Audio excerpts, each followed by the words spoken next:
Hello friends, welcome to a YouTube channel E Pathshala. हम science class 10 science chapter का sample paper करेंगे। Okay, sample paper 1। आगे हम और भी सैम्पल पेपर डिस्कस करेंगे। आज हम सैम्पल पेपर 1 करेंगे। अगर आपको इस सैम्पल पेपर का PDF डाउनलोड करना हो तो डिस्क्रिप्शन से डाउनलोड कर सकते हैं, फ्री ऑफ कॉस्ट है। ओके, तो स्टार्ट करते हैं हम सैम्पल पेपर।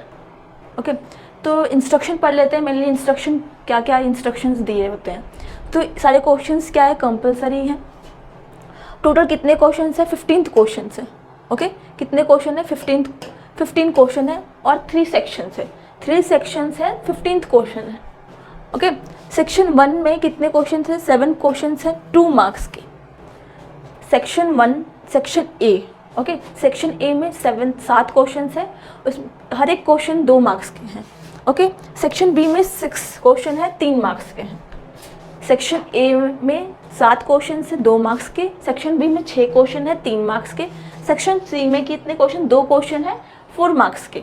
हर एक क्वेश्चन कितने मार्क्स के हैं? 4 मार्क्स के हैं। ओके, तो कितने टोटल क्वेश्चन 15 है, सेक्शन 3 है। ओके,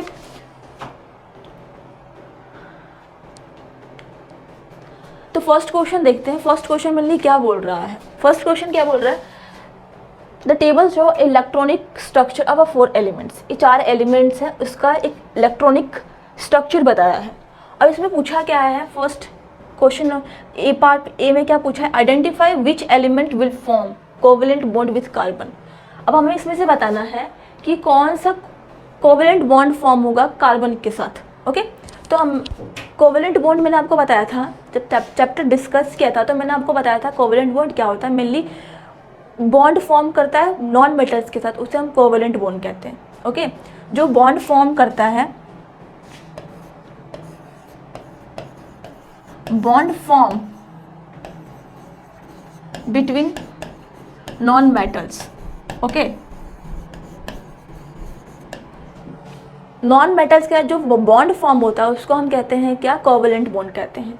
आयोनिक बॉन्ड क्या कहते हैं? जो बॉन्ड फॉर्म होता है मेटल्स और नॉन मेटल्स के बीच में, उसको हम क्या कहते हैं? आयोनिक बॉन्ड कहते हैं। ओके, इसको हम कहते हैं कोवेलेंट बॉन्ड कहते हैं। अगर आयोनिक बॉन्ड की बात करें तो आयोनिक बॉन्ड क्या होता है? आयोनिक बॉन्ड क्या होता है? Metals, metal and non metal. Okay, metal and non metal के बीच में जो बॉन्ड फॉर्म होता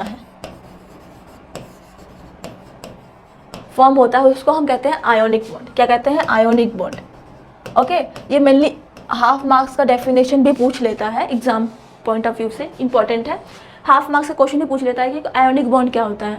तो हमने carbon and its compound chapter में मैंने आपको आयोनिक बॉन्ड और कोवेलेंट बॉन्ड के बारे में डिस्कस किया था। आयोनिक बॉन्ड क्या है? मेनली मेटल और नॉन मेटल के बीच में जो बॉन्ड फॉर्म होता है उसको हम कहते हैं क्या? Ionic bond. कोवेलेंट बॉन्ड क्या होता है? जो नॉन मेटल के साथ, दोनों जो एलिमेंट हो नॉन मेटल होने चाहिए, उनके दोनों के साथ जो बॉन्ड फॉर्म होता है उनको हम क्या कहते हैं? कोवेलेंट बॉन्ड कहते हैं। ये नॉन मेटल क्या होता है? जो इलेक्ट्रॉन्स गेन करते हैं। ओके, जो इलेक्ट्रॉन्स गेन करते हैं उनको हम कहते हैं नॉन मेटल्स। तो देखते हैं इसमें कौन से इलेक्ट्रॉन्स गेन कर रहे हैं। ओके, कौन सा एलिमेंट जो इलेक्ट्रॉन्स को गेन कर रहा है। ओके, 2 6, तो इसको 2 इलेक्ट्रॉन्स चाहिए, किसी और एलिमेंट से 2 इलेक्ट्रॉन्स चाहिए, मतलब कि 2 एलिमेंट्स इलेक्ट्रॉन्स से गेन करेगा। ओके, 2 इलेक्ट्रॉन्स क्या करेगा? गेन करेगा। 2 8 8 1, तो ये क्या है?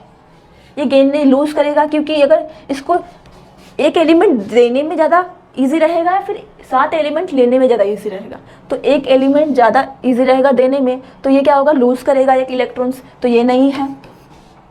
2 8 7, तो ये इसको 1 इलेक्ट्रॉन्स चाहिए, तो ये स्टेबल बन जाएगा। तो 1 इलेक्ट्रॉन से क्या करेगा? गेन करेगा, तो ये गेन करेगा 1 इलेक्ट्रॉन्स। ओके, 2 8 ये स्टेबल है, तो ये इसको 1 इलेक्ट्रॉन्स, कोई भी ये स्टेबल है तो इसको इलेक्ट्रॉन्स नहीं किए। तो इसमें पूछा है कि कौन सा कोवेलेंट बॉन्ड फॉर्म कर रहा है कार्बन से। तो मेनली जो कोवेलेंट बॉन्ड क्या होता है? नॉन मेटल्स क्या जो बॉन्ड फॉर्म होता है, तो नॉन मेटल्स क्या होता है? जो इलेक्ट्रॉन्स गेन करते हैं। तो गेन करते हैं, इसको 2 इलेक्ट्रॉन्स गेन करेगा, ये 1 इलेक्ट्रॉन्स गेन करेगा, तो क्या है आंसर? PNR। क्या है? PNR। P और R जो एलिमेंट है वो क्या हो रहा है? इलेक्ट्रॉन्स गेन कर रहा है। ओके,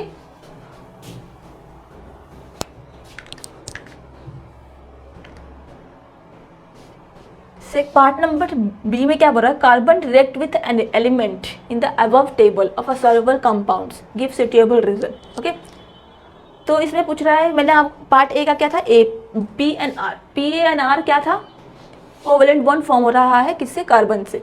ओके, सेकंड क्वेश्चन क्या है कि carbon react with element above table. Okay, जो कार्बन है ये एलिमेंट्स के रिएक्ट कर रहा है, हमें रीज़न बताना है।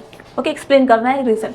तो मैंने आपको बताया था कि कार्बन जो है, जब कार्बन एंड इट्स कंपाउंड में डिस्कस करी थी चैप्टर, तो मैंने आपको बताया था कार्बन बहुत सारे लॉन्ग चेन फॉर्म करता है। ओके, लॉन्ग चेन फॉर्म करता है, क्यों करता है, क्योंकि carbon has a four valency होती है, और टेट्रा वैलेंसी भी कहते हैं, जिसकी वैलेंसी 4 होती है उसको हम टेट्रा वैलेंसी भी कहते हैं। और कैटेनेशन का मतलब लार्ज एक चेन फॉर्म करती है, उसको हम उस प्रोसेस को क्या कहते हैं, कैटेनेशन कहते हैं। तो ये रीज़न था, 2 रीज़न थे जिसकी वजह से क्या है कि जो कार्बन रिएक्ट करता है दूसरे एलिमेंट्स के साथ। ओके,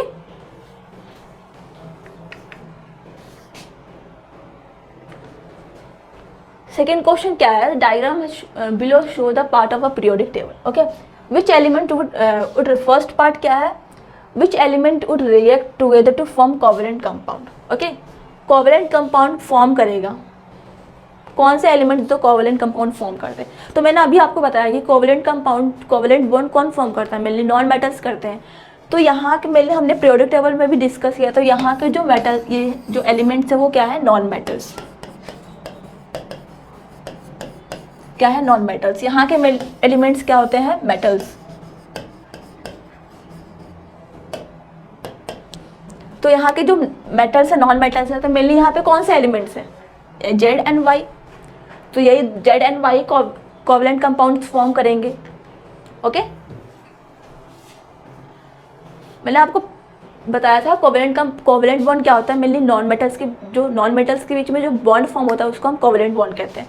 तो कोवेलेंट कंपाउंड कौन सा फॉर्म हुआ है, कंपाउंड वाई एंड जेड, क्योंकि ये नॉन मेटल्स है। Okay, between the 2 elements W and Z, 2 elements है W and Z, which will have a bigger atomic radius. Okay, atomic radius जो है किसका ज़्यादा होगा, Z का होगा या W का होगा।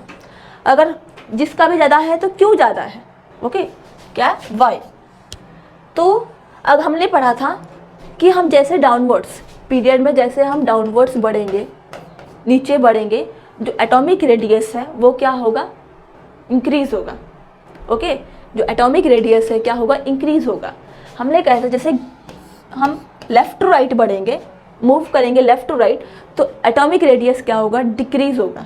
मैंने आपको ये पूरा अच्छे से एक्सप्लेन किया था चैप्टर में, जब कार्बन एंड इट्स कंपाउंड मैंने आपको एक्सप्लेन किया था। तो जब हम लेफ़्ट टू राइट मूव करेंगे तो एटॉमिक रेडियस क्या है, वो डिक्रीज़ होगा। जब हम टॉप टू बॉटम मूव करेंगे तो एटॉमिक रेडियस क्या होगा, इंक्रीज़ होगा। इसलिए किसका ज़्यादा है एटॉमिक रेडियस, किसका, W का ज़्यादा है। किसका, W का ज़्यादा। W का क्यों ज़्यादा है, क्योंकि हमने पढ़ा था कि जैसे पीरियड में हम टॉप टू बॉटम मूव करते हैं तो एटॉमिक रेडियस है क्या है, वो बढ़ता है। तो इसलिए किसका है, बढ़ेगा। ये मेनली पीरियड 2 में बिलोंग कर रहा है, ये 4 में बिलोंग कर रहा है। तो जैसे हमने पढ़ा कि टॉप टू बॉटम हम मूव करेंगे तो एटॉमिक रेडियस है क्या होगा, वो बढ़ेगा, इंक्रीज़ होगा। तो किसका ज़्यादा होगा, मेनली W का होगा, क्योंकि हम टॉप टू बॉटम मूव करेंगे तो जेड से नीचे आ रहा है W, तो इसलिए किसका ज़्यादा होगा, W का ज़्यादा होगा। ओके, पार्ट ए का आंसर था Y एंड Z, क्योंकि मेनली नॉन मेटल्स थे। एंड W इज़ बिगर क्यों, क्योंकि downwards the group number shall increases. Okay, next question देखते हैं। Trace the path of a male gamete takes to fertilize a female gamete after being released from the penis। तो जो penis है female, जब एक zygote form होता है तो फीमेल गैमेट से किस पार्ट से वो होके एक फर्टिलाइज एग बनाता है, जायगोट बनाता है। ओके, मेनली क्या डिस्कस करना है, किस वो स्टेप से वो एक फर्टिलाइज एग बनाता है। Okay, so female gamete takes fertilised female gamete, वो जब पेनिस है वो फर्टिलाइज एग से जब फर्टिलाइज होता है तो किस किस स्टेप से वो आगे बढ़ता है, तो पहले कहाँ जाता है, वो वेजिना में जाता है। ओके, पहले कहाँ जाता है, वेजिना में जाता है। देन उसके बाद यूटरस में जाता है, उसके बाद फेलोपियन ट्यूब में जाता है। फेलोपियन ट्यूब में वो क्या एग से फर्टिलाइज होता है और क्या फॉर्म होता है, जाइगोट फॉर्म होता है।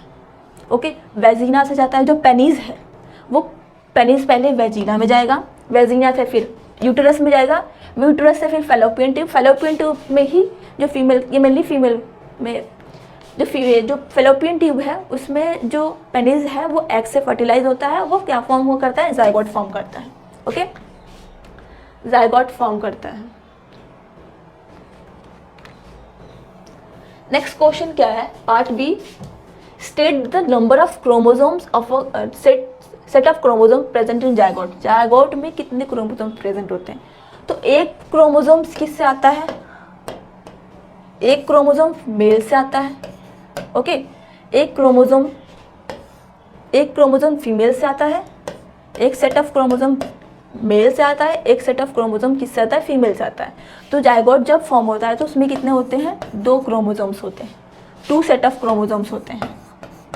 ओके, एक क्रोमोसोम्स कहाँ से आता है, फीमेल से आता है, एक क्रोमोसोम्स मेल से आता है। जब जाइगोट फॉर्म होता है तो उसमें कितने क्रोमोसोम्स होते हैं, 2 सेट ऑफ क्रोमोसोम्स होते हैं, क्योंकि एक मेल से आता है, एक फीमेल से आता है। तो एक जब नया ऑफस्प्रिंग बनता है, जब जाइगोट फॉर्म होता है तब उसमें कितने क्रोमोसोम्स होते हैं, 2 क्रोमोसोम्स होते हैं। ओके, तो यहाँ पे आंसर में भी लिखा है zygote has 2 sets of chromosomes. Okay, कितने सेट्स ऑफ क्रोमोसोम्स होते हैं, 2 सेट्स ऑफ क्रोमोसोम्स होते हैं जाइगोट में।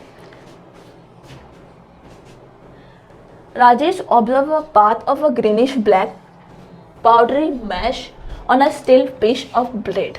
ओके, तो हम देखते हैं कि ब्रेड को हम बहुत दिन तक रखते हैं तो उसमें ग्रीनिश टाइप का एक कलरिंग हो जाती है। ओके, ब्रेड में, तो हमें उस ऑर्गेनिजम्स का नाम बताना है जो इसके लिए रिस्पॉन्सिबल है। ओके, ये जो ग्रीनिश ब्रेड में हम अगर 2-3 दिन तक ब्रेड रख दें तो उसमें एक ग्रीनिश टाइप का कलरिंग हो जाती है ब्रेड में। ओके, तो वो क्या है, उस ऑर्गेनिजम्स का नाम बताना हमें। ओके, क्या बताना है, नाम बताना है। तो क्या है वो, उस ऑर्गेनिज्म का नाम राइजोपस। क्या है, राइजोपस। और किस, इसमें एक और क्वेश्चन पूछा है, responsible for this and the specific mode of production. और किस असेक्सुअल, मैंने आपको बताया था मोड ऑफ असेक्सुअल रिप्रोडक्शन, मैंने आपको डिस्कस किया था, बहुत सारे थे उसमें, स्पोर फॉर्मेशन थे, वेजिटेटिव प्रोपोगेशन था, सब मैंने आपको बताया, डिस्कस किया था। तो उसमें पूछ रहा है कि किस मोड ऑफ से वो बिलोंग करता है, किस मोड ऑफ असेक्सुअल रिप्रोडक्शन से वो बिलोंग करता है। ओके, किस mode of, which reproduce by the spore formation. जो ऑर्गेनिज्म रिस्पॉन्सिबल है, ये जो ग्रीनिश टाइप कलरिंग होती है ब्रेड के ऊपर, वो कौन सा ऑर्गेनिज्म रिस्पॉन्सिबल है, राइजोपस। ओके, कौन सा, राइजोपस। राइजोपस जो है वो ग्रीनिश टाइप का जो ब्रेड में कलरिंग होती है वो उसके लिए रिस्पॉन्सिबल है। और किस मोड ऑफ असेक्सुअल रिप्रोडक्शन से बिलोंग करता है, स्पोर फॉर्मेशन से। किससे, स्पोर फॉर्मेशन से। ओके, नेक्स्ट क्वेश्चन क्या है, name the vegetative and reproductive parts. अब हमने कहा कि ये जो कलरिंग होती है, ग्रीनिश ब्लैक कलर का जो ब्रेड पे कलरिंग होती है, वो हमने बताया कि ये राइजोपस से होता है। ओके, राइजोपस से होता है, वो किस मोड से बिलोंग करता है, स्पोर फॉर्मेशन से बिलोंग करता है। अब हमें बताना है वेजिटेटिव एंड रिप्रोडक्टिव पार्ट। क्या बताना है, वेजिटेटिव और रिप्रोडक्टिव पार्ट बताना है। हाइफा, जो मैंने आपको जब स्पोर फॉर्मेशन बता रही थी, एक थ्रेड लाइक स्ट्रक्चर होती है, उसके बाद एक स्पोर होता है, पोर्स होते हैं, जिससे क्या होता है, कुछ भी क्लाइमेटिक कंडीशन जो होती है वो जो पोर्स है वो गिर जाते हैं नीचे और एक न्यू प्लांट्स फॉर्म हो जाता है। ओके, तो ये जो थ्रेड लाइक स्ट्रक्चर है उसको हाइफा, वो एक वेजिटेटिव पार्ट है। स्पोर फॉर्मेशन का जो थ्रेड लाइक स्ट्रक्चर है उसको हाइफा भी कह सकते हैं, हम हाइफा भी कहते हैं। वो क्या है, एक वेजिटेटिव पार्ट है। ओके, क्या है, वेजिटेटिव पार्ट है। और स्ट्रक्चर को हम जो कहते हैं, जो थ्रेड लाइक स्ट्रक्चर है उसको हम क्या कहते हैं, स्पॉन्जिया कहते हैं। तो रिप्रोडक्टिव पार्ट क्या है, स्पॉन्जिया, क्योंकि वो एक थ्रेड लाइक स्ट्रक्चर में जो पोर्स होते हैं, मैं आपको डायग्राम बना के दिखा, ऐसे थ्रेड लाइक स्ट्रक्चर होती है। ओके, इसमें पोर्स होते हैं, तो ये कोई क्लाइमेटिक कंडीशन, जब सुटेबल क्लाइमेटिक कंडीशन होती है, मतलब क्लाइमेटिक कंडीशन में वो क्या होता है, जो पोर्स है वो गिर जाते हैं। और एक सुटेबल क्लाइमेटिक कंडीशन के में जब उनको कंडीशन सही लगता है तो वे क्या होती है, एक न्यू प्लांट्स में ग्रो हो जाते हैं। ओके, तो ये क्या था, इस एक थ्रेड लाइक स्ट्रक्चर को हम हाइफाई कहते हैं। ये एक वेजिटेटिव पार्ट है। अगर रिप्रोडक्टिव पार्ट बोले तो क्या है, इसको क्या कहते हैं, स्पोंजिया भी कहते हैं। तो स्पोंजिया एक रिप्रोडक्टिव पार्ट है। ओके, तो हमें क्या बताना था, वेजिटेटिव एंड रिप्रोडक्टिव पार्ट। तो वेजिटेटिव पार्ट क्या है, एक हाइफाई और थ्रेड लाइक स्ट्रक्चर, और रिप्रोडक्टिव पार्ट क्या है, स्पोंजिया। क्या है, स्पोंजिया। फिफ्थ क्वेश्चन क्या है, mustard was growing to field. 2 खेत हैं हमारे पास और उसमें मस्टर्ड ग्रो हो रहा है। Okay, A and B. A में क्या हो रहा है, ब्राउन कलर्ड सीड्स प्रोड्यूस हो रहे हैं। ओके, 2 हमारे पास ए एंड बी, इसमें ब्राउन कलर शीट है एंड बी में येलो कलर है। ओके, येलो कलर है। If it was the observe that field A, the offspring show only the paternal trait. जो ए ग्रुप है, जो ऑफस्प्रिंग है वो पैटर्नल ट्रेट, जो ऑफस्प्रिंग का जो ट्रेट्स आए हैं, जो कैरेक्टर्स आए हैं, वो क्या है, बस पैटर्नल है। Okay, and where is the field B. Field B में offspring show a variation of progeny, मतलब बहुत सारे वेरिएशन शो हो रहे हैं।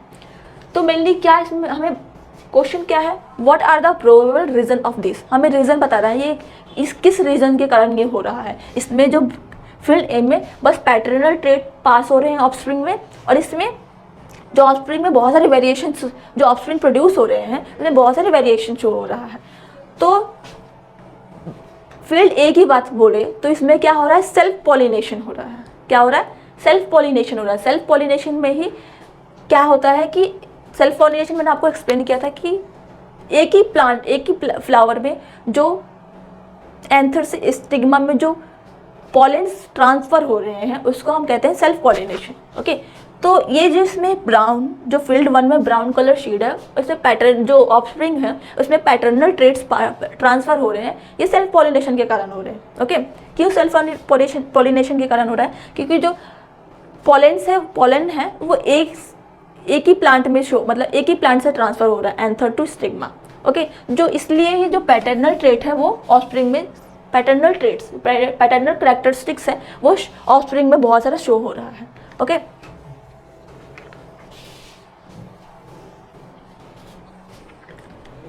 सो field A, the reason of for the paternal is self pollination. Okay, क्या है, सेल्फ पॉलिनेशन।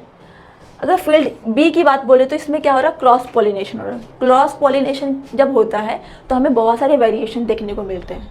अगर एग्जाम में आपसे पूछे वेरिएशन, बहुत सारे वेरिएशन आपको देखने को ऑफस्प्रिंग में मिल रहे हैं, तो मेनली उसका रीज़न क्या है, क्रॉस पॉलिनेशन है। ओके, तो जो क्रॉस पॉलिनेशन होता है तो बहुत सारे रिकॉम्बिनेशन ऑफ जीन्स होते हैं, बहुत सारे जीन्स का रिकॉम्बिनेशन होता है, इसलिए जो वेरिएशन है क्रॉस पॉलिनेशन में हमें ज़्यादा देखने को मिलता है। क्रॉस पॉलिनेशन मैंने आपको बताया था कि 1-2 प्लांट्स में जब पॉलेंस ट्रांसफ़र करते हैं स्टिग्मा, एंथर से स्टिग्मा, ओके, 2 प्लांट्स के बीच में मेनली जो रिप्रोडक्शन होता है उसको हम कहते हैं क्रॉस पॉलिनेशन। ओके, तो क्रॉस पॉलिनेशन में जो है बहुत सारे वेरिएशन देखने को मिलते हैं। क्यों, क्योंकि जो जीन्स का रिकॉम्बिनेशन होता रहता है, इसलिए आपको ज़्यादा क्रॉस पॉलिनेशन में वेरिएशन ज़्यादा देखने को मिलता है। ओके, नेक्स्ट क्वेश्चन क्या है, question number 6। Okay, a simple motor is made of school laboratory, a coil of a wire is mounted on a axle between the pole of a horseshoe magnet. Okay, तो मैंने आपको magnetic field chapter discuss किया था, उसमें मैंने आपको बताया था तो हॉर्सशू मैग्नेट में जो मैग्नेटिक फील्ड है वो नॉर्थ से साउथ में जाती है। ओके, तो यहाँ पे नॉर्थ है, यहाँ पे साउथ है, तो मैग्नेटिक फील्ड किस डायरेक्शन में जाएगी, नॉर्थ से साउथ। ओके, नॉर्थ से साउथ जा रही है। ओके, तो इसमें बोला है, मतलब in the example above call ABCD is horizontal and a battery is connected. ABCD एक कॉइल है। ओके, ABCD एक कॉइल है जो कनेक्टेड है बैटरी से। ओके, तो बैटरी से कनेक्टेड है तो मतलब करंट यहाँ से पास हो रही है। ओके, करंट यहाँ से पास हो रहा है। और मैंने आपको बताया था कि हॉर्सशू मैग्नेट में जो मैग्नेटिक फील्ड है वो नॉर्थ से साउथ डायरेक्शन में पास करता है। तो मतलब नॉर्थ से साउथ डायरेक्शन में पास हो रहा है, तो मैग्नेटिक फील्ड इस डायरेक्शन में जा रहा है। ओके, इस डायरेक्शन में जा रहा है। करंट हमारे पास इस डायरेक्शन में आ रहा है। ओके, करंट हमारे पास इस डायरेक्शन से जा रहा है। तो हम यूज़ क्या करेंगे, फ्लेमिंग लेफ्ट हैंड रूल्स का यूज़ करेंगे। ओके, क्या यूज़ करेंगे, फ्लेमिंग लेफ्ट हैंड रूल्स का यूज़ करेंगे। तो ये करंट है, ये करंट हमने फ्लेमिंग लेफ्ट हैंड रूल का यूज़ किया। तो जो क्या पूछा है इसमें, हमारा क्वेश्चन क्या है, find the position and straight direction of the force. Okay, तो हमें डायरेक्शन बताना है, फोर्स का डायरेक्शन बताना है। किसका, फोर्स का डायरेक्शन बताना है। तो हम फ्लेमिंग लेफ्ट हैंड यूज़ करेंगे। तो ये करंट है हमारे पास। ओके, मैग्नेटिक फील्ड हमारे पास इस डायरेक्शन में जा रहा है, तो ये मैग्नेटिक फील्ड हमारे पास इस डायरेक्शन में जा रहा है। तो हमारे पास जो फोर्स का डायरेक्शन है क्या है, डाउनवर्ड्स आ रहा है। ओके, जो फोर्स का डायरेक्शन है क्या है, डाउनवर्ड्स आ रहे हैं। तो इसका आंसर क्या आ जाएगा, डाउनवर्ड्स। ओके, फोर्स का डायरेक्शन क्या है, डाउनवर्ड्स है। नेक्स्ट क्वेश्चन क्या है, why does the current in the arm BC not contribute in the turning force. Okay, जो करंट है आर्म BC में कोई फोर्स क्यों नहीं कंट्रीब्यूट कर रहा है। ठीक है, यहाँ से करंट पास हो रहा है, यहाँ से करंट पास हो रहा है, फिर यहाँ जो करंट का डायरेक्शन है ये रहा, इस डायरेक्शन में करंट पास कर रहा है। और मैंने आपको बताया कि मैग्नेटिक फील्ड का जो डायरेक्शन है क्या है, नॉर्थ से साउथ। ओके, जो मैग्नेटिक फील्ड का डायरेक्शन क्या है, नॉर्थ टू साउथ। ओके, और करंट का डायरेक्शन क्या है, मेनली नॉर्थ टू साउथ। तो दोनों का डायरेक्शन सेम हुआ, दोनों का डायरेक्शन, करंट और मैग्नेटिक फील्ड का डायरेक्शन क्या हुआ, सेम हो रहा है, सेम हो रहा है। फिर हम पैरेलल भी बोल सकते हैं। ओके, तो जो करंट का डायरेक्शन है और मैग्नेटिक फील्ड का डायरेक्शन है सेम है, या फिर पैरेलल भी बोल सकते हैं, हम सेम भी बोल सकते हैं। इसलिए हम कह सकते हैं कि जो BC है, जो BC आर्म है, जो कॉइल है, वो कोई भी फोर्स कंट्रीब्यूट नहीं कर रहा है। क्यों नहीं कर रहा है, क्योंकि दोनों का डायरेक्शन सेम है। हम पैरेलल भी बोल सकते हैं, मेनली सेम डायरेक्शन भी बोल सकते हैं। ओके, तो सेम डायरेक्शन पे है और मैग्नेटिक फील्ड भी सेम डायरेक्शन पे है, करंट भी सेम है डायरेक्शन और मैग्नेटिक फील्ड भी डायरेक्शन सेम है। तो फोर्स कहाँ लगेगा, कहीं नहीं लगेगा। इसलिए कंट्रीब्यूट जो BC कॉइल है, वो आर्म जो है, वो कोई फोर्स कंट्रीब्यूट नहीं कर रहा है। Okay, BC is the same direction as the direction of field line. BC जो BC है वो सेम डायरेक्शन है as a magnetic field line. Magnetic field line का और BC का डायरेक्शन क्या है, सेम है। Force is the minimum and direction of a current in, जो फोर्स जो है वो मिनिमम होता है जब मैग्नेटिक फील्ड और करंट का डायरेक्शन सेम हो। ओके, मैग्नेटिक फील्ड और करंट का डायरेक्शन जब सेम हो या फिर पैरेलल हो, तो जो फोर्स है वो क्या है, मिनिमम होता है। ओके, क्या होता है, मिनिमम होता है। इसलिए BC कोई भी फोर्स कंट्रीब्यूट नहीं कर रहा है इस कॉइल में। ओके, आपको समझ आया क्या रीज़न था कि BC जो कोई भी फोर्स कंट्रीब्यूट नहीं कर रहा है। क्यों नहीं कर रहा है, क्योंकि जो डायरेक्शन है करंट की और मैग्नेटिक फील्ड का सेम है। Okay, question number 7th, DDT was a sprayed in a lake of a regulating breeding of mosquitoes. How would it affect the trophic level in the following food chain? जो DDT है वो क्या है, एक non biodegradable pesticides. Okay, क्या है ये, DDT एक नॉन बायोडिग्रेडेबल पेस्टिसाइड्स है। उसको हमने एक लेक में स्प्रे किया। ओके, एक लेक में, एक्वेटिक में हमने इसको स्प्रे किया। ओके, तो अब इसको हम जो प्लैंकटन से मिली प्लांट्स जो हैं वो इसको लेंगी। तो इसमें जो पेस्टिसाइड्स है, जो हार्मफुल केमिकल्स है, वो इसमें ट्रांसफ़र होंगी। वो इसको इस प्लांट्स को मतलब मिली पिएंगी, जो प्लांट एब्जॉर्व करेंगे इस पानी को, तो मिली जो पेस्टिसाइड्स है, हार्मफुल केमिकल सब्सटेंस है, वो इसमें भी ट्रांसफ़र होगा। तो जैसे जैसे हम ट्रॉपिक लेवल बढ़ेंगे, जैसे जैसे हम अपवर्ड्स जिस ट्रॉपिक लेवल में मूव करेंगे, जो हार्मफुल केमिकल सब्सटेंस है वो इंक्रीज़ होता रहेगा। हमने पढ़ा था कि जो एनर्जी है, जो फूड चेन में जो एनर्जी है वो डिक्रीज़ होगी। जैसे हम ट्रॉपिक लेवल में बढ़ेंगे, एक ट्रॉपिक से 2 ट्रॉपिक लेवल में बढ़ेंगे, 2 ट्रॉपिक से 3 ट्रॉपिक लेवल में बढ़ेंगे, तो जो एनर्जी है वो क्या होगी, डिक्रीज़ होगी। अगर हम वहीं केमिकल सब्सटेंस की बात कर ले, हार्मफुल केमिकल सब्सटेंस की बात बोले, तो वो क्या होगी, इंक्रीज़ होगी। ओके, कैसे इंक्रीज़ होगी, मेनली यहाँ पे इसने 3 प्लांट्स को खाए। ओके, यहाँ पे इसने पानी मतलब थोड़ा सा पानी ऑब्जॉर्व किया, तो इसमें केमिकल सब्सटेंस गए, और ये स्मॉल फिश ने कुछ प्लांट्स को बाई चांस 3 प्लांट्स को खाए, 3 प्लांट्स को खा लिए, तो 3 प्लांट्स का जो हार्मफुल सब्सटेंस है उसके अंदर ट्रांसफ़र हो गया। ओके, जो 3 प्लांट्स में जो हार्मफुल सब्सटेंस थे वो क्या हो गया, वो स्मॉल फिश में ट्रांसफ़र हो गया। और ये स्मॉल फिश जो है, स्मॉल फिश को कौन खा रहा है, लार्ज फिश खा रही है। और ये लार्ज फिश अपने जितना उसको पेट भरेगा तब उतना फिश खाएगी, उसको दो में तो उसको जो लार्ज फिश है 2 में तो उसका पेट भरेगा नहीं, जितना उसका पेट भरेगा, जितना उसको सफिशिएंट होगा उतना खाएगी। बाई चांस उसने 3-4 खा लिए, 4 फिश स्मॉल फिश को खाया, तो जो 4 फिश में जो केमिकल सब्सटेंस है, हार्मफुल केमिकल सब्सटेंस वो लार्ज फिश में ट्रांसफ़र हो जाएंगी। ओके, तो जैसे जैसे हम ट्रॉपिक लेवल बढ़ते रहेंगे, ओके, तो वो अपने सफिशिएंट जितना सफिशिएंट ही होगा वो उतना खाएगा वो। तो जैसे हम ऊपर ट्रॉपिक लेवल पर बढ़ेंगे तो जो DDT है वो क्या होगा, इंक्रीज होगा। क्या होगा, वो इंक्रीज होगा।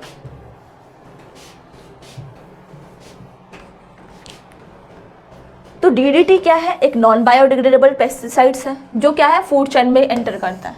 ओके, DDT क्या है, नॉन बायोडिग्रेडेबल पेस्टिसाइड्स है जो फूड चेन में एंटर करता है first trophic level, like plankton. Okay, first trophic level से वो एंटर करता है। फिर क्या करता है, जो नॉन बायोडिग्रेडेबल पेस्टिसाइड्स है वो क्या था, हर एक ट्रॉपिक लेवल से वो बढ़ता है। मेनली बायोमैग्निफिकेशन पूछता है, हम इस प्रोसेस को ही बायोमैग्निफिकेशन कहते हैं। ओके, जो DDT है वो एक जैसे हम ट्रॉपिक लेवल में बढ़ते रहेंगे वो क्या होगा, इंक्रीज होता रहेगा। अब ये जो DDT है वो जो हर एक ट्रॉपिक लेवल में बढ़ता रहेगा, तो उसको हम क्या कहते हैं, बायोमैग्निफिकेशन। मेनली 1 मार्क्स का क्वेश्चन में ये पूछ लेता है, इंपॉर्टेंट है एग्जाम पॉइंट ऑफ व्यू से। ओके, तो ये क्या है, बायोमैग्निफिकेशन कहते हैं। जो हॉक है लास्ट, तो इसमें क्या है, बहुत हाईएस्ट पेस्टिसाइड्स हार्मफुल जो DDT जो है, जो हार्मफुल केमिकल सब्सटेंस है इसमें हाईएस्ट मिलता है, ज़्यादा मिलता है। Okay, hawk will have the highest level of pesticides, क्योंकि जितना हम ऊपर बढ़ेंगे, जितना हम ट्रॉपिक लेवल पे ऊपर बढ़ते रहेंगे, टॉप मोस्ट पे बढ़ते रहेंगे, उतना जो हार्मफुल पेस्टिसाइड्स है या फिर जो DDT है वो क्या होगा, इंक्रीज होगा। एनर्जी लेवल की बात बोले तो एनर्जी लेवल क्या होगा, वो डिक्रीज होगा। ओके, तो ये हमने कहा DDT की बात की, जो क्या है, एक नॉन बायोडिग्रेडेबल पेस्टिसाइड्स है। अगर एनर्जी लेवल की बात, क्वेश्चन नंबर 8 देखें तो क्वेश्चन नंबर 8 में क्या पूछ रहे हैं, choose an element from periodic table of modern periodic table. Okay, periodic number 3, जो पीरियड नंबर 3 है, मॉडर्न पीरियोडिक टेबल की बात बोले तो उसमें पीरियड नंबर 3 में उस एलिमेंट्स को हमें आइडेंटिफाई करना है जो सिमिलर है किससे, डायमंड से, लिथियम से, एंड मेनली ये जो कैरेक्टरिस्टिक्स है उससे सिमिलर होना चाहिए, हमें वो एलिमेंट्स का नाम बताना है। ओके, तो हम उसके लिए पीरियोडिक टेबल देखते हैं। ओके, मॉडर्न पीरियोडिक टेबल देखते। तो इसमें पहला क्या है क्वेश्चन, पहला क्वेश्चन क्या है, it has similar structure of diamond. तो जो डायमंड है वो किसका एलोट्रॉप है, कार्बन का एलोट्रॉप है। ओके, तो कार्बन का एलोट्रॉप है, तो हमें पीरियड 3 में देखते हैं जो कार्बन के है, कार्बन जो है पीरियड नंबर 3 में कार्बन के नीचे जो है कौन सा एलिमेंट है। ओके, तो कार्बन का जो डायमंड है वो कार्बन का एलोट्रॉप है। ओके, किसका है, कार्बन का एलोट्रॉप। किस कार्बन का एलोट्रॉप है, डायमंड जो है वो कार्बन का एलोट्रॉप है। तो part period number 3 value 1 2 3। Okay, 3 में जो है कार्बन के नीचे कौन सा एलिमेंट है, सिलिकॉन, तो उसका आंसर क्या हो जाएगा, सिलिकॉन। इसने पूछा था कि डायमंड के जैसे सेम टू सेम कौन सा एलिमेंट होगा। ओके, तो हम इसने एक स्पेसिफाई देकर एक मेंशन दे दिया था कि पीरियड नंबर 3 में आपको आइडेंटिफाई करना है वो कौन सा एलिमेंट है जो डायमंड के एज इट इज डायमंड के जैसे है। ओके, तो डायमंड जो है किसका एलोट्रॉप है, कार्बन का एलोट्रॉप है, तो कार्बन के नीचे कौन सा एलिमेंट है, सिलिकॉन है, तो क्या है उसका आंसर, सिलिकॉन। ओके, तो इसका आंसर क्या होगा, सिलिकॉन। सेकेंड क्वेश्चन क्या है, it has same valency as lithium. Okay, किस लिथियम की एक वैलेंसी होती है, उसके जैसे ही कौन से एलिमेंट की सेम वैलेंसी होती है हमें आइडेंटिफाई करना है किसमें, पीरियड नंबर 3 में। ओके, तो पीरियड नंबर 3 की बात बोले। ओके, पीरियड नंबर 3 की बात बोले, लिथियम का कितना है, लिथियम का एक वैलेंसी है। पीरियड नंबर 3 के बाद नीचे कौन है, लिथियम के, सोडियम की क्या होगी वैलेंसी, 1 होगी। ओके, क्या होगी, 1 होगी। 11 है ना एटॉमिक नंबर, एटॉमिक नंबर कितना है 11 है, तो इसका इलेक्ट्रॉनिक कन्फिग्रेशन करें तो कितना 2 8 8 1, तो लास्ट में कितना है, कितने इलेक्ट्रॉन्स हैं 1 इलेक्ट्रॉन्स हैं, तो इसकी वैलेंसी कितनी हो जाएगी 1 हो जाएगी। तो लिथियम के एज इट इज सेम कौन है, सोडियम है, तो क्या है उसका आंसर सोडियम। ओके तो इसका आंसर क्या होगा, लिथियम के सेम लिथियम के जैसे सेम किसकी वैलेंसी है, सोडियम की है। ओके किसकी है, सोडियम की है। थर्ड क्वेश्चन पार्ट सी में क्या है, it has a variable valency and its member of the oxygen family. अब बोला है कि एक कौन से फैमिली से होनी चाहिए, ऑक्सीजन फैमिली, ऑक्सीजन फैमिली में होना चाहिए, ऑक्सीजन के पीरियड में मतलब पीरियड में होना चाहिए। ओके ऑक्सीजन कहाँ है 16th, ओके 16th ऑक्सीजन, इसने क्या बोला था ऑक्सीजन फैमिली होनी चाहिए। तो पार्ट पीरियड 3 में देखें तो क्या है उसकी, सल्फर, क्या है सल्फर है। ओके ऑक्सीजन फैमिली से बिलोंग होना चाहिए ना, तो ऑक्सीजन क्या है, ऑक्सीजन अगर हमने इसमें यहाँ पे हिंट दे दिया था हमें, पीरियड नंबर 3 से ही आपको एलिमेंट आइडेंटिफाई करने हैं, तो हम पीरियड नंबर 3 से ही एलिमेंट आइडेंटिफाई कर रहे हैं। तो ऑक्सीजन के बाद ऑक्सीजन कौन से पीरियड से है, पीरियड नंबर 2 से है। पीरियड नंबर 3 पे देखें ऑक्सीजन के नीचे कौन सा है, तो सल्फर है। ओके तो इसका आंसर क्या हो जाएगा, सल्फर हो जाएगा। तो डायमंड के जैसे कौन सा एलिमेंट है, सिलिकॉन है। क्यों सिलिकॉन है, इसकी वैलेंसी 4 होती है। कार्बन मैंने कहा था कि जो डायमंड है वो किसका एलोट्रॉप है, कार्बन का एलोट्रॉप है। कार्बन की वैलेंसी कितनी होती है, 4 वैलेंसी होती है। 4 वैलेंसी होती है इसलिए हम उसको कहते हैं टेट्रा वैलेंसी। और हम उसको कैटेनेशन क्यों कहते हैं, कैटेनेशन इसलिए कहते हैं क्योंकि वो एक लार्ज कंपाउंड फॉर्म करती है, लार्ज कंपाउंड फॉर्म करती है, लार्ज चेन फॉर्म करती है, इसको हम क्या कहते हैं, कैटेनेशन कहते हैं। ओके तो सिलिकॉन भी इसी के जैसे सेम टू है क्योंकि सिलिकॉन की जो वैलेंसी कितनी है, 4 है। ओके क्या है, सिलिकॉन की वैलेंसी 4 है, ये भी टेट्रा वैलेंसी है और ये भी कैटेनेशन प्रोसेस को फॉलो करती है। ओके मैंने आपको ये जब चैप्टर डिस्कस किया था सिलिकॉन का एग्जांपल भी दिया था मेनली, कि जो सिलिकॉन है वो एक्सेप्ट सिलिकॉन जो है वो कार्बन के जैसे सेम टू सेम है। ओके तो क्या है, सिलिकॉन जो है टेट्रा वैलेंसी है क्योंकि उसकी 4 वैलेंसी होती है और उसको हम कैटेनेशन प्रोसेस की फॉलो करती है, उसका भी लार्ज चेन फॉर्म होता है, इसलिए हम क्या है, ये डायमंड की जैसे सेम टू सेम है। सेकेंड क्वेश्चन क्या था, सेकेंड क्वेश्चन क्या कहता है, लिथियम के जैसे सेम टू सेम कौन सा है। तो मैंने सोडियम बताया, सोडियम क्यों, क्योंकि लिथियम इलेक्ट्रॉन्स कितने हैं, लास्ट मोस्ट शेल में कितने इलेक्ट्रॉन्स हैं, 1 इलेक्ट्रॉन्स है। लिथियम के भी कितने हैं, 1 इलेक्ट्रॉन्स है। ओके पार्ट सी में क्या था कि ऑक्सीजन फैमिली से कौन बिलोंग करता है, ऑक्सीजन फैमिली से कौन सल्फर करता है, क्योंकि वो फॉर्म करता है ऑक्सीजन से फॉर्म करके ऑक्साइड फॉर्म बनाता है, इसलिए क्या है वो ऑक्सीजन फैमिली से बिलोंग करता है। नेक्स्ट क्वेश्चन क्या है, नेक्स्ट क्वेश्चन क्या है, हाउ मेनी आइसोमर्स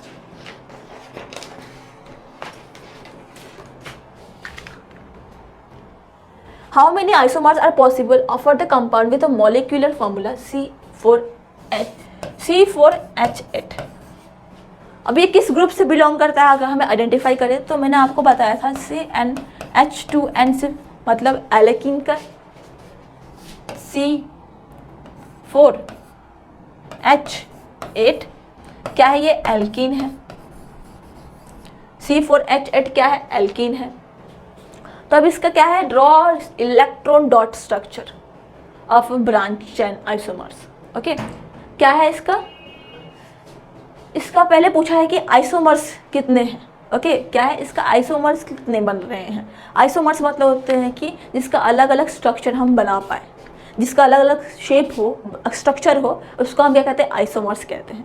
तो अगर इसको हम देखें तो कितने टाइप से हम इसको बना सकते हैं। ओके इस स्ट्रक्चर को हम इस जो फॉर्मूला है हम इसको कितने स्ट्रक्चर दे सकते हैं। ओके कितने तो मेरे लिए कितने हैं, 4। क्या है, हम चार अलग अलग स्ट्रक्चर दे सकते हैं हम किसको, C4H8 को। ओके इसको हम 4 अलग अलग स्ट्रक्चर दे सकते हैं और इसका डॉट स्ट्रक्चर बोल दिया बनाने के लिए। ओके क्या है, जैसे इसका डॉट स्ट्रक्चर क्या दिया है, T3 carbon double bond,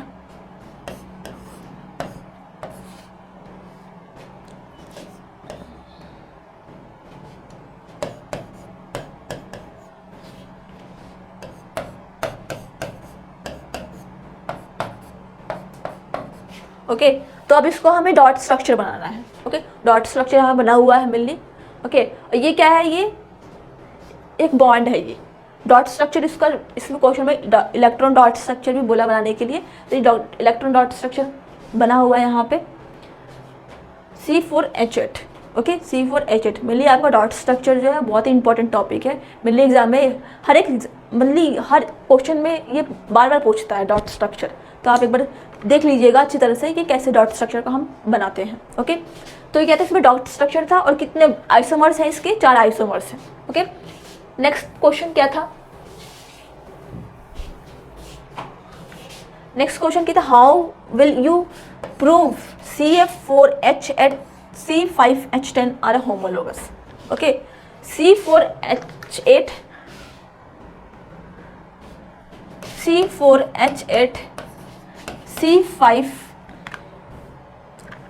C5H10। अब इसमें बताना है, प्रूफ करना है ये होमोलोगस है कि नहीं है। ओके, तो होमोलोगस है फाइंड करने के लिए क्या क्या हमें रीज़न होना चाहिए, एक सेम फंक्शनल ग्रुप से होना चाहिए। मैंने आपको बताया ना होमोलोगस सीरीज़ क्या होती है, जिसमें फंक्शनल ग्रुप सेम हो, तो इसका फंक्शनल ग्रुप भी सेम हो है। इन दोनों का डिफरेंस जो है क्या है, 14U है। इन दोनों का डिफरेंस क्या है, 14U है। और अगर फॉर्मूला की डिफरेंस देखें, ये तो मॉलिक्यूलर मास का डिफरेंस है, मॉलिक्यूलर मास का डिफरेंस कितना है, 4U है। फॉर्मूला का डिफरेंस देखें तो क्या है, C2, क्या है, C2। CH2 जो फॉर्मूला का डिफरेंस है, 14U मॉलिक्यूलर मास का डिफरेंस है। और ये क्या है, सेम फंक्शनल ग्रुप से बिलोंग करते हैं। ओके, सेम फंक्शनल ग्रुप से बिलोंग कर रहे हैं, तो इसलिए क्या ये होमोलोगस है। तो हम कह सकते हैं कि क्या ये होमोलोगस है।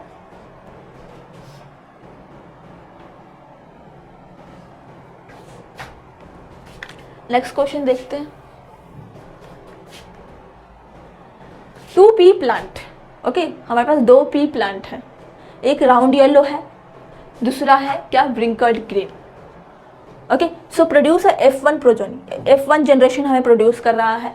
तो वहाँ पे हमें मिल रहा है राउंड येलो, प्रोजोनी है राउंड येलो सीड्स। तो हमारे पास 2 प्लांट है, राउंड येलो है और व्रिंकल्ड ग्रीन है।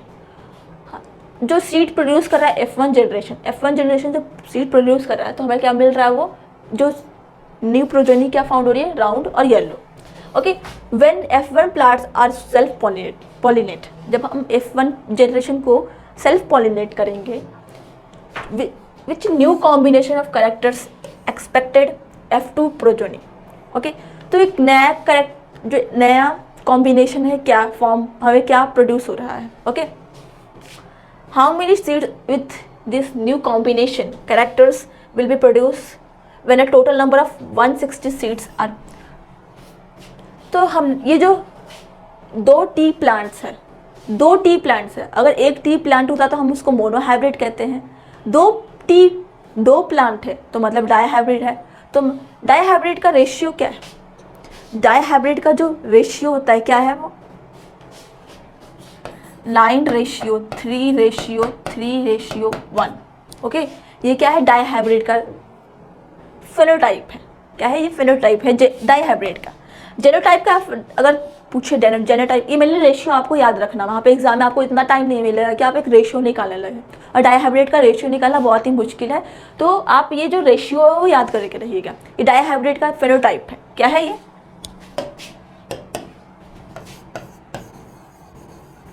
फेनोटाइप रेशियो है। ओके, डाईहाइब्रिड का मेनली फेनोटाइप रेशियो पूछता है। ओके, तो क्या है फेनोटाइप रेशियो, 9:3:3:1। ओके, अगर मोनोहाइब्रिड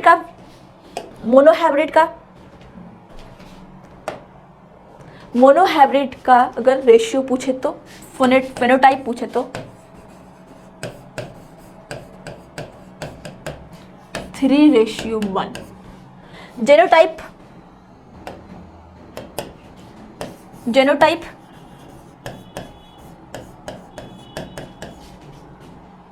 1:2:1। इसका क्या है, जेनोटाइप है।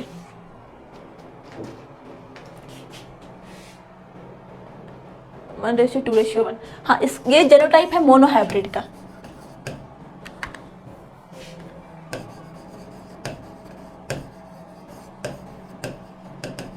मोनोहाइब्रिड का क्या है, फेनोटाइप रेशियो क्या है 3:1, जेनोटाइप रेशियो क्या है 1:2:1। ओके, मोनोहाइब्रिड का ये दोनों पूछता है मेनली, और डाईहाइब्रिड का पूछता है ओनली फेनोटाइप।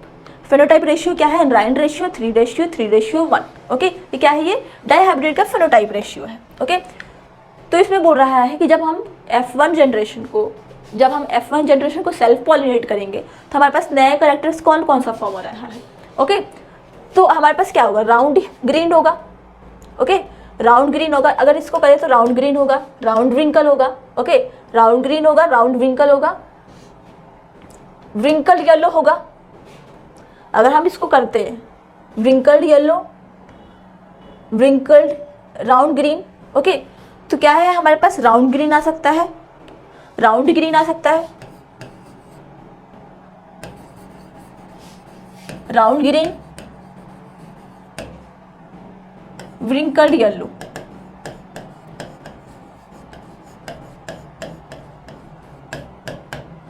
तो हमारे पास दो नए कैरेक्टर्स फॉर्म हो रहे हैं, round green and wrinkle yellow. जब हम F1 को जब हम कोई भी पैटर्नल, जब हम इस राउंड येलो को और विंकल येलो को हम सेल्फ पॉलिनेट करेंगे तो हमारे पास जो पहली जो फॉर्म बन के आती है हम उसको कहते हैं F1 जनरेशन। F1 जनरेशन को जब हम सेल्फ पॉलिनेट करेंगे, F1 जनरेशन में सारे डोमिनेटेड ही आते हैं। ओके, F1 जनरेशन को जब हम सेल्फ पॉलिनेट करेंगे तो हमारे पास एक नया कैरेक्टर आएंगे, कौन सा, round yellow, round green and wrinkle yellow. Okay, round green and wrinkle yellow आएंगे हमारे पास। तो मेनली क्या है, round green and wrinkle yellow बीच का है। Okay, round green and wrinkle yellow क्या है, बीच का है। ओके,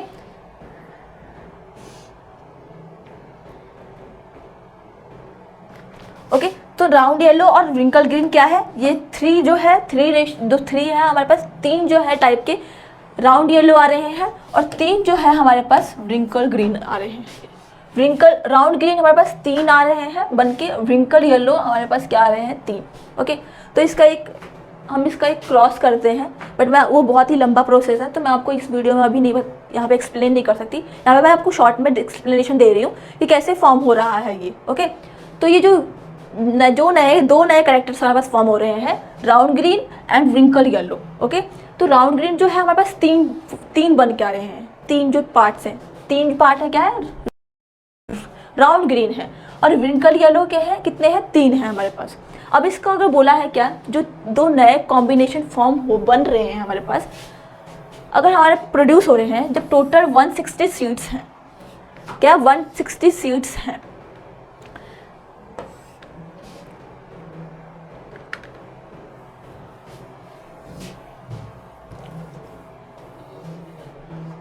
तो राउंड ग्रीन कितने हैं, 30 है, विंकल्ड येलो कितने हैं, 30 है। अब इसका फेनोटाइप रेशियो मैंने आपको एक्सप्लेन किया था, 9:3:1।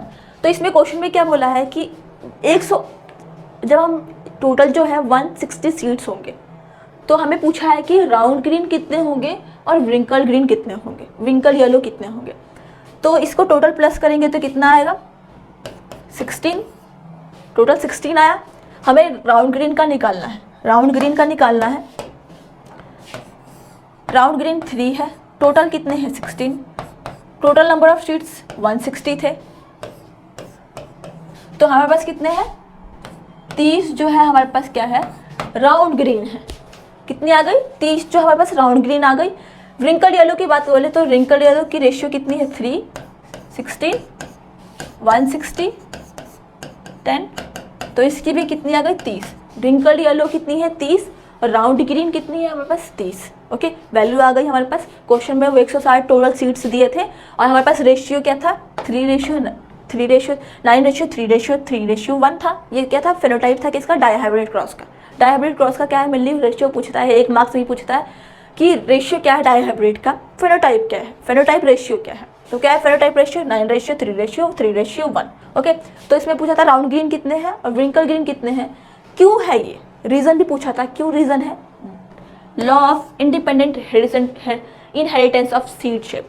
Okay, inheritance of seed shape and seed colour जो है इसके वजह से क्या है, ये तरह नए कॉम्बिनेशन हमारे पास फॉर्म हो रहे हैं। ओके, जो ट्रांसफर, इनहेरिटेंस मतलब ट्रांसफर होना, जो सीड शेप है और सीड कलर है वो क्या हो रही है, उसके जो कैरेक्टर्स है, ट्रेट्स है, वो क्या हो, ट्रांसफर हो रही है। इसलिए हमारे पास क्या आ रही है, न्यू कॉम्बिनेशन हमारे पास प्रोड्यूस होकर आ रहे हैं।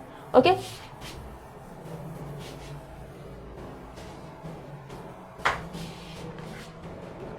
नेक्स्ट क्वेश्चन क्या है, it would cost a man of 350 to buy एक इलेक्ट्रिकल एनर्जी, एक मैन एक इलेक्ट्रिकल एनर्जी बाय कर रहा है, खरीद रहा है, उसकी रेट कितनी है, 3.50 है। 1 किलो वाट आवर की जो रेट है कितना है, 3.50 है। Okay, main electric board, he generator has maximum power, जो पावर दी है कितना, 2 किलो वाट पावर दी है। Okay, the generator produce energy this maximum power for 3 hours. 3 hours के लिए वो जो main electrical board, electricity board से वो क्या है, एनर्जी खरीद रहा है, और 1 किलो वाट का जो प्राइस है कितना है, 3.50 है। पावर जो है क्या है, 2.0 किलो वाट एंड 3 घंटे के लिए, 3 आवर्स के लिए। ओके, कितना है, 3 आवर्स के लिए। तो हमें क्या टोटल कॉस्ट कम कितना वो पे कर रहा है। ओके, तो हमें कॉस्ट बताना है, टोटल कॉस्ट हमें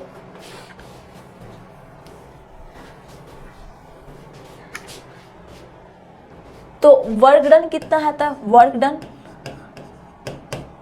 अपॉन में power into time. Okay, work done upon में पावर इनटू टाइम, नहीं तो power equals to work done upon में टाइम। ओके, तो वर्क डन पावर कितना है, 3 था, टाइम कितना था,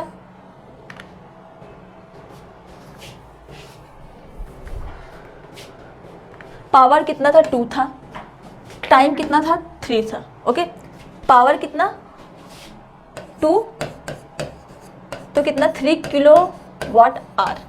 ओके, वर्क कितने आ गए बस, 3 किलो वाट आर। तो वर्क कितनी आ गई हमारे पास, 3 किलो वाट आर। ओके, कितना आया, 3 किलो वाट आर। एनर्जी थी P इंटू टी, पावर कितना था, 2, टाइम कितना था, 3, तो आया 3 किलो वाट आर। इतनी एनर्जी थी उसकी, 3 किलो। अब हमें कॉस्ट बताना था, जो 1 किलो वाट का कॉस्ट कितना था, 3.50। तो 3.50 का 1 किलो वाट का प्राइस था, 6 किलो वाट का प्राइस कितना होगा, मल्टीप्लाई कर दो, 6 इंटू 3.50 इक्वल्स टू 21.0। तो रुपीज़ कितना होगा, 21.0। 6 किलो वाट आवर के लिए कितना पेमेंट कर रहा है, 21 रुपीज़। ओके, कितना पेमेंट कर रहा है, 21 रुपीज़।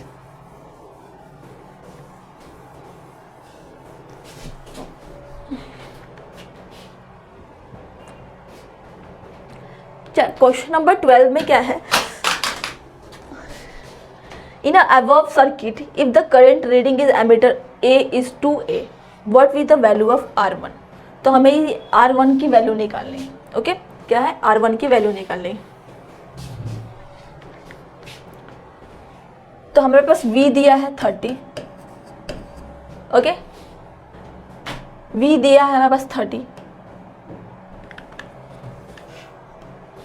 V 30 दे दिया, करंट हमारे पास A दे 2 एम्पियर दे दिया।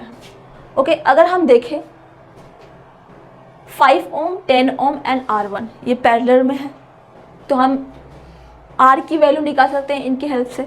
Okay, 5 ohm, 10 ohm and R1 is parallel, तो पैरेलल के लिए हम ये निकाल सकते हैं।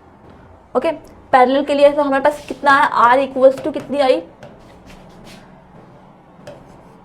3R प्लस में 10 अपॉन में 10R1। ओके, 10R1 ये हमारे पास वैल्यू आई।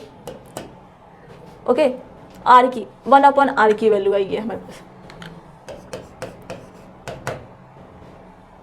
ओके, अब हमारे पास जो 6 ओम है, 6 ohm and RP are in series. Okay,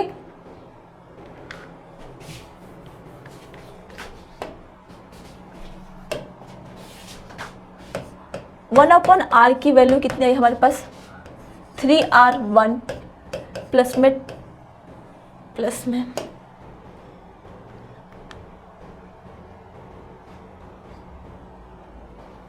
10/10R1, okay, 1/R आ गई हमारे पास।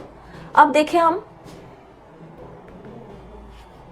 6 ओम एंड R1 हमारे पास सीरीज कॉम्बिनेशन था। ये तो तीनों पैरेलल थे, अब हमारे पास सीरीज कॉम्बिनेशन आ गया। सीरीज कॉम्बिनेशन आ गया तो अब इसका सीरीज कॉम्बिनेशन का क्या आया,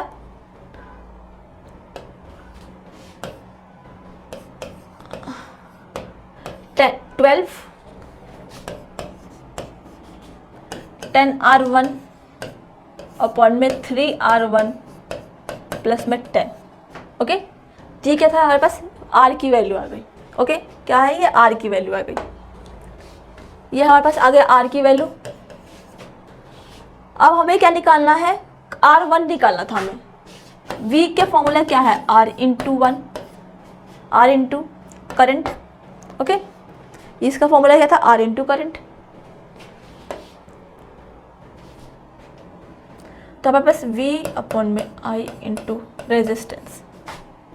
तो V कितना है हमारे पास 30, I कितना था 2, R कितना था हमारे पास 12 प्लस में 10R1 अपॉन में 3R1 प्लस में 10 to 15।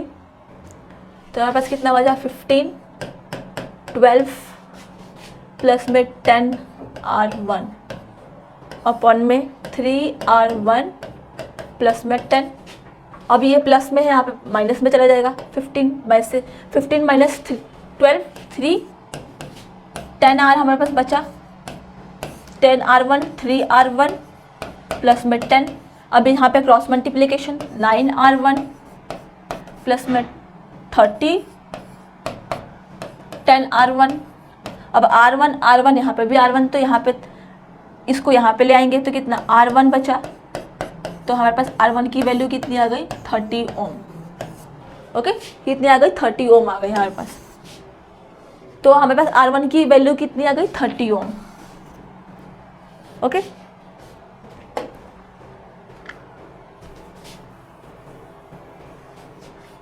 तो R1 की वैल्यू पूछी थी, R1 की वैल्यू कितनी है, तो R1 की वैल्यू कितनी है, 30 ओम है।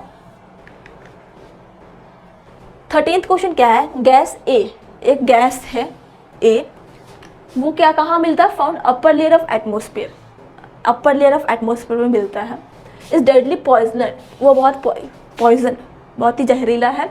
But it is essential for living beings, but क्या है वो लिविंग बींग्स के लिए इसेंशियल है। The amount of this gas stated declining sharply in 1980s के बाद क्या हो रहा है, वो डिक्लाइन होते जा रहा है, कम होते जा रहा है। तो पार्ट ए में क्या पूछा है कि वो गैस कौन सा गैस है, आइडेंटिफाई करना है, which gas, how it is form at a higher level of atmosphere, okay. और कैसे फॉर्म होता है एटमोसफियर में। तो हमने पढ़ा था एनवायरनमेंट चैप्टर में कि जो अपर लेयर ऑफ एटमोसफियर पर जो गैस मिलती है क्या होती है, वो ओजोन होती है, जो हार्मफुल रेज से क्या हमें बचाती है। तो एसेंशियल है हमारे लिए, ह्यूमन बींग्स के लिए। तो कौन सा गैस है, ओजोन है। और कैसे फॉर्म होती है, वो कैसे फॉर्म होती है, जब O2 को हम अल्ट्रावायलेट रे में स्प्लिट करेंगे तो क्या होगा, O प्लस O होगा, वो स्प्लिट कर देगी दो पार्ट्स में ऑक्सीजन को, ओके। ऑक्सीजन को क्या वो दो पार्ट में वो स्प्लिट कर देगी। अब O2 को हम O से करेंगे तो क्या होगा, O3 फॉर्म होगा। तो इसमें यही पूछा था कि हम O3 को कैसे फॉर्म कर सकते हैं, ओजोन को मेनली कैसे फॉर्म कर सकते हैं। जब ऑक्सीजन को हम अल्ट्रावायलेट रेज से स्प्लिट करेंगे तो क्या होगा, हमारे पास फॉर्म होगा ऑक्सीजन दो पार्ट में ऑक्सीजन टूट जाएगा, O, ओके। ऑक्सीजन को हम जब कंबाइन करेंगे O से तो क्या होगा, O3 फॉर्म होगा हमारे पास, ओके। मेनली इसमें यही डिस्कस किया है कि जो अल्ट्रावायलेट रेज है वो स्प्लिट करती है ऑक्सीजन को मॉलिक्यूलर में, फ्री ऑक्सीजन में एटम्स में उसको स्प्लिट करती है। ऑक्सीजन को मॉलिक्यूलर, एक मॉलिक्यूल है क्योंकि उसमें दो ऑक्सीजन के एटम्स है, इसलिए उसको हम मॉलिक्यूल्स कहते हैं। और वो जो अल्ट्रावायलेट रेडिएशन है वो स्प्लिट करती है ऑक्सीजन मॉलिक्यूल्स को फ्री ऑक्सीजन एटम्स में। वो क्या करती है, स्प्लिट कर देती है, तोड़ देती है, 2 फ्री ऑक्सीजन हमारे पास आ गए। ओके, फिर अगर हम ऑक्सीजन को कंबाइन करें, ऑक्सीजन को हम जब फ्री एटम्स, जो फ्री ऑक्सीजन एटम के साथ कंबाइन करें तो क्या फॉर्म होगा हमारे पास, ओजोन फॉर्म होगा। तो मैंने इसमें क्या पूछा था कि आइडेंटिफाई करना हमें कौन सा गैस है, वो ओजोन है, और वो कैसे फॉर्म होता है। नेक्स्ट क्वेश्चन क्या है, which is why it is essential for all living beings, state the cause for the depletion. ये हमने कहा कि ये क्वेश्चन में बोला था कि ये पॉइजन है। ओके, ये जो डेडली बहुत पॉइजन है, बट ये इसेंशियल है किसके लिए, ह्यूमन बींग्स के लिए। तो इसमें सेकेंड क्वेश्चन में यही पूछा है कि क्यों एसेंशियल है ये ह्यूमन बींग्स के लिए। ओके, तो ये पूछा है ये कि why is it essential for the human beings, and उसकी कॉजेस क्या है, कारण क्या है कि ये डिप्लीट हो रहा है। 1980s के बाद कहा है क्वेश्चन में ही कि 1980s के बाद वो क्या है, डिक्लाइन हो रहा है। ओके, तो ये क्यों डिक्लाइन हो रहा है। ओके,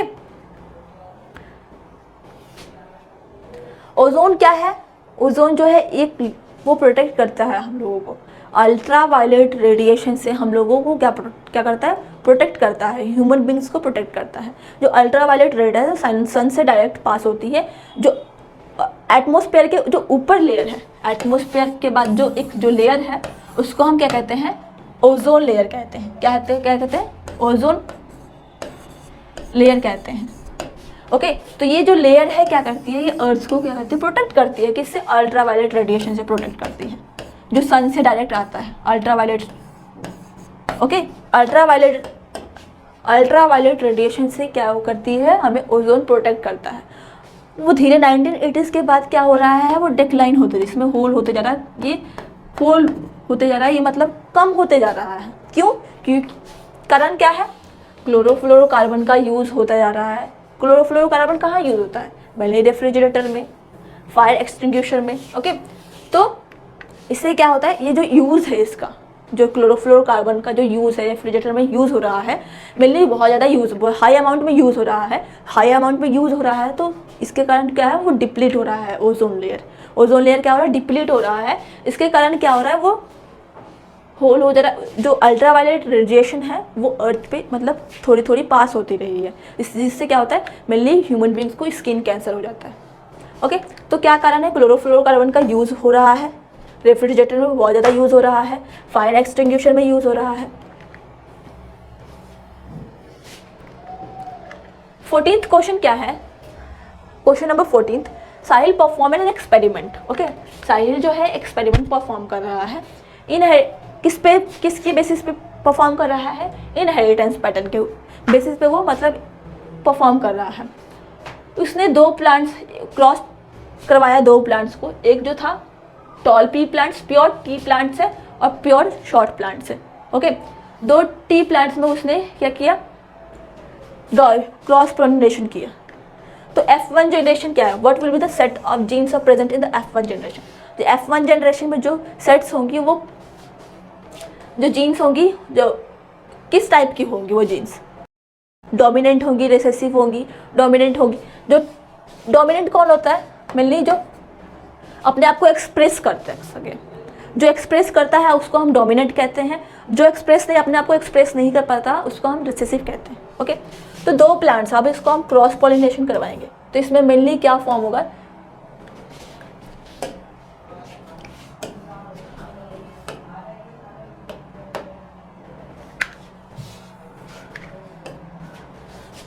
दो प्लांट्स है हमारे पास, टी एंड टी।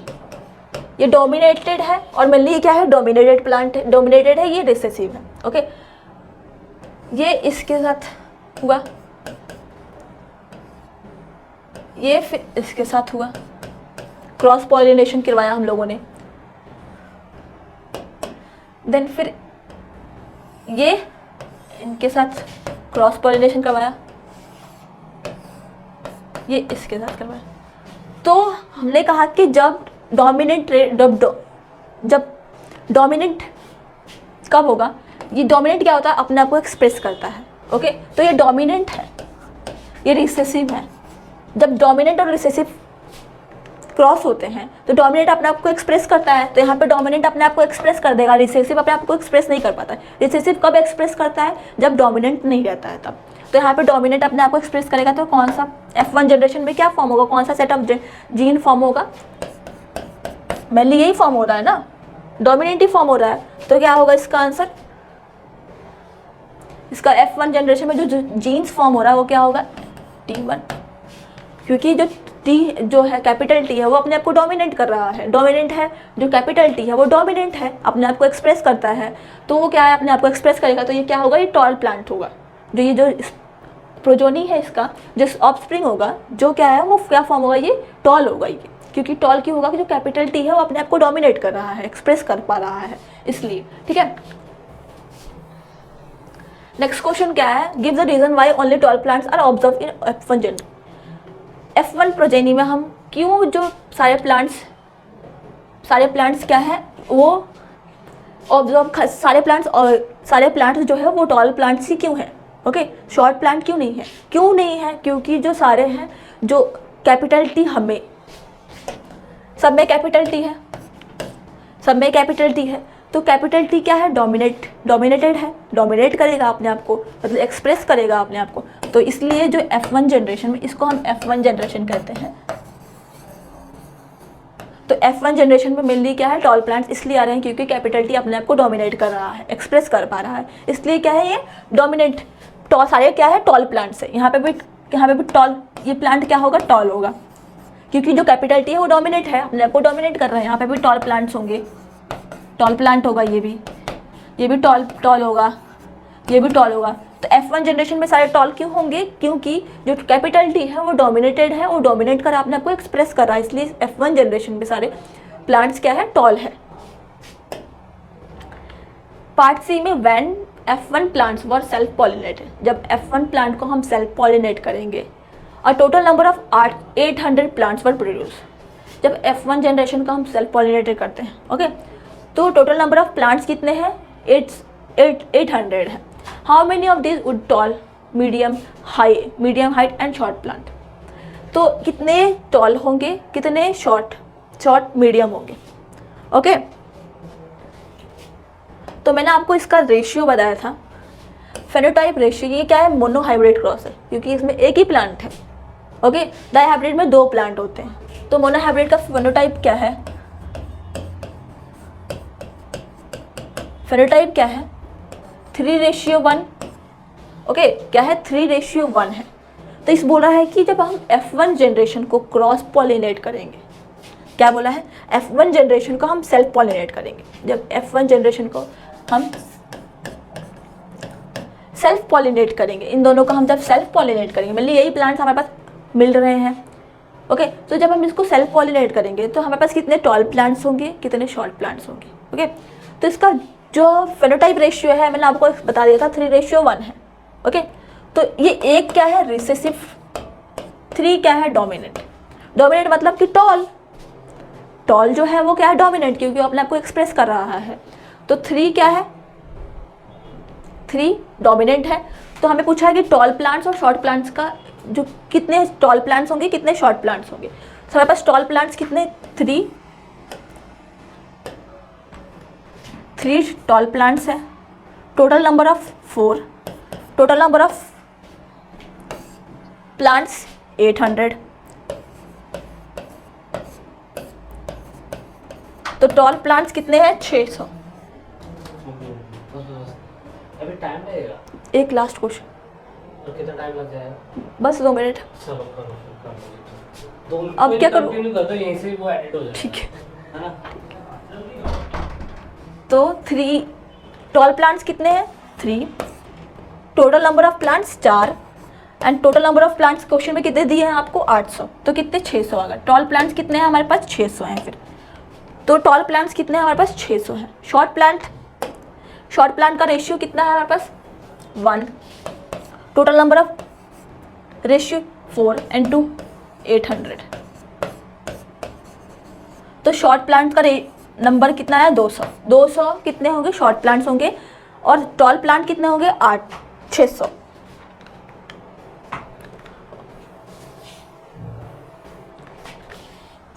एक्सप्लेन किया था मैंने आपको, टी जो है डोमिनेंट ट्रेट है और T small T recessive trait है, लॉ ऑफ डोमिनेंस की वजह से क्या हो, TNT जो है F1 जनरेशन में क्या है, सारे टॉल प्लांट्स हो रहे हैं।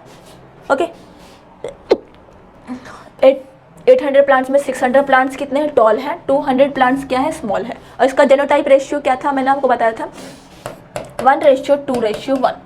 ओके, इसका क्या था, ये जेनोटाइप रेशियो। फेनोटाइप रेशियो क्या है, मोनोहाइब्रिड का। मोनोहाइब्रिड मतलब कि जब एक प्लांट में जब क्रॉस हो रहा है, जब हम क्रॉस करवा रहे हैं एक प्लांट में, तब हम उसको कहते हैं मोनोहाइब्रिड क्रॉस। जब 2 प्लांट्स को इन्वॉल्व कर रहे हैं तो हम कहते हैं उसको डाईहाइब्रिड क्रॉस। ओके, तो इसका जो फेनोटाइप रेशियो क्या था, 3:1। Genotype ratio 1:2:1। डाईहाइब्रिड का अगर फेनोटाइप रेशियो पूछे तो 9:3:3:1। 9:3:3:1। ओके, ये क्या था, डाईहाइब्रिड का phenotype ratio.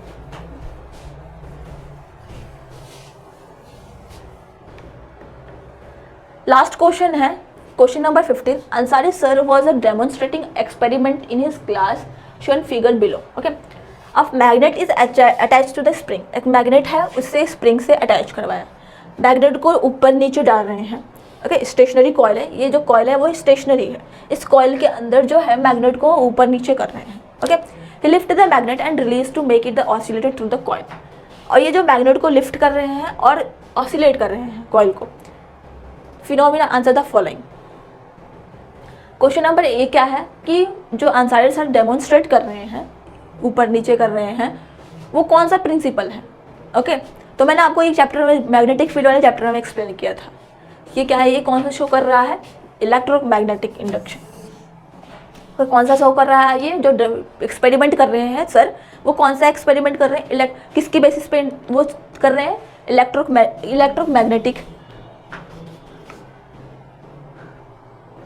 Electromagnetic induction. Okay, किस पे कर रहे हैं, इलेक्ट्रोमैग्नेटिक इंडक्शन। नेक्स्ट क्वेश्चन क्या है, what will be the observe when the magnet start oscillating through the coil.